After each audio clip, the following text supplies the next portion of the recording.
Karachi DIG south Asad रजा के मुताबिक खियाबान बुखारी में ड्रिफ्टिंग में डॉक्टर समेत 2 अफराद मुलव्वस पाए गए।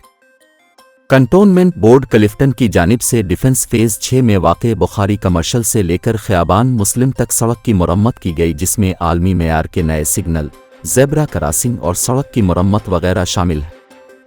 इस रोड का इफ्तिताह हुए अभी कुछ ही रोज़ गुजरे थे कि मनचले अपनी गाड़ियों में यहाँ पहुँचे और ड्रिफ्टिंग और रोड पर डोनट्स बनाने के करतब दिखाना शुरू कर दिए, जिससे सड़क बर्बाद हो गई। ड्रिफ्टिंग की वीडियोज़ सोशल मीडिया पर वायरल होने के बाद कंटोनमेंट बोर्ड क्लिफ्टन की जानिब से मुकदमा दर्ज कराया गया था।